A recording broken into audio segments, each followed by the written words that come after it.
గుంటూరు జిల్లా అనంతవరంలో టీడీపీ నేతల భూభాగోతాన్ని సాక్షి బయటపెట్టిన నేపథ్యంలో అన్యాయాన్ని నిలదీస్తారనే భయంతో సిఆర్డీఏ అధికారులు ముఖం చాటేశారు. అనంతవరంలోని కార్యాలయానికి తాళం వేసుకుని వెళ్లిపోయారు. పూర్తి సమాచారం మా కరెస్పాండెంట్ అశోక్ అందిస్తారు.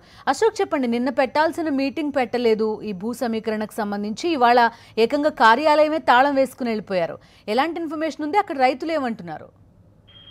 బిందు, సాక్షి టీవీలో అనంతవరం భూ కబ్జాపై వరుస కథనాలు వస్తూ ఉన్నాయి. దీంతో అధికారులు ఏం చేయాలో అర్థం కావట్లేదు. అటు రెవెన్యూ అధికారులతో పాటు సిఆర్డీఏ అధికారులు కూడా గ్రామంలోకి వెళ్ళడానికి భయపడుతున్నారు. అయితే ఎవరికైతే భూమి పెరిగిందో వాళ్ళ దగ్గర డబ్బులు తీసుకుని భూమి పెంచారు సిఆర్డీఏ అధికారులు.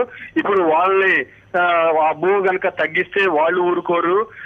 ఎవరికైతే తగ్గినాయో ఏదైతే ల్యాండ్ తగ్గిందో వాళ్ళకి పెంచకపోతే వాళ్ళు ఊరుకోరు అని తర్జన పడుతున్నారు. ఈ నేపథ్యంలో ఉదయం సిఆర్డీఏ కార్యాలయానికి అధికారులు వెళ్లి తాళం అట్లా తీశారు. వెంటనే ఎవరికైతే ల్యాండ్ తగ్గిందో ఆ బాధితులు వెళ్లారు.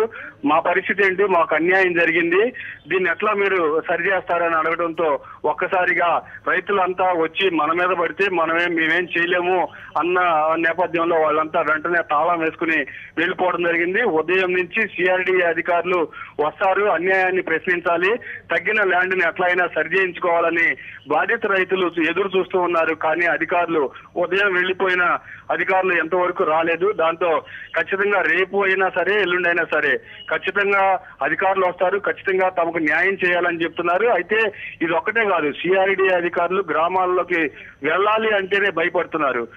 సాక్షి వరుస కథనాలు ప్రసారం చేసింది. దాంతో అనేక 29 గ్రామాల నుంచి భారీ స్థాయిలో ఎలాంటి బాధితులు బయటకు వస్తూ ఉన్నారు. దీంతో ఎక్కడ గొడవలు జరిగిపోతాయి, ఈ సిఆర్డీఏ అధికారులు చేసిన భూభాగవతం ఎక్కడ బయటపడుతుందా అని గ్రామాల్లోకి ఆ సిఆర్డీఏ ఆఫీస్ కి వెళ్ళడానికి అధికారులు భయపడుతున్నారు. బిందు.